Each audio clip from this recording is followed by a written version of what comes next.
Most Klaviyo hires don't fail because they're lazy or they're dumb. They fail because you hire based on good vibes and you end up getting ghostwritten briefs, missed sends, and a calendar that you still manage yourself.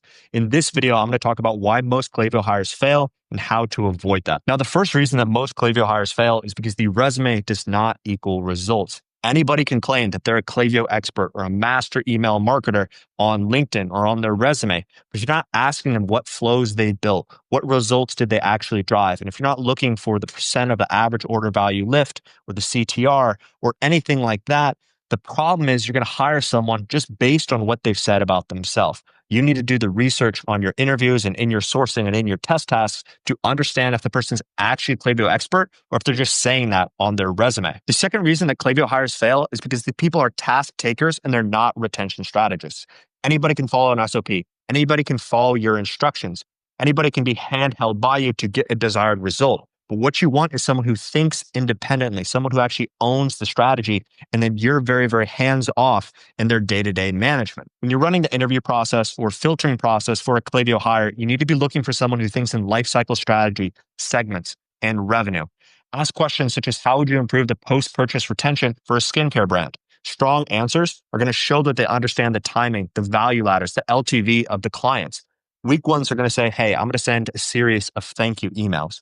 You can ask questions based off of previous questions. So they give you an answer and then you ask them to expand on that briefly or tell them about a time that was, or tell you about a time that was similar to what they were doing, but there were a couple other variables. You need to expand the interviews and the questions. So really you're only asking like 5 questions at a time. And from those 5 questions, you branch off into deeper kind of case studies or scenarios so you can be able to judge their decision making. The third reason that most Klaviyo hires fail is because there's no system, and that equals no growth. A players are going to test, they're going to analyze, they're going to iterate. And the B players are just going to guess or just lean back on what they've previously done because it worked in the past in a different niche or a different brand or different industry. You're going to want to ask different questions such as, how do you know if a campaign worked? You're looking for someone talking about benchmarks, test plans, performance loops, the A/B testing, the win-backs, the pruning, the deliverability. A red flag is someone who's saying, hey, I'm just looking at the open rates. There's no growth strategy behind that. You need someone who's thinking in multiple layers when they're approaching a Klaviyo account. Every time you go to hire Klaviyo talent, it shouldn't feel like you're walking to the casino, going to the roulette table, and just hoping that this person that you hired is going to work out in 90 days, that they're actually going to be an A player and not a B player like the last several people that you've hired.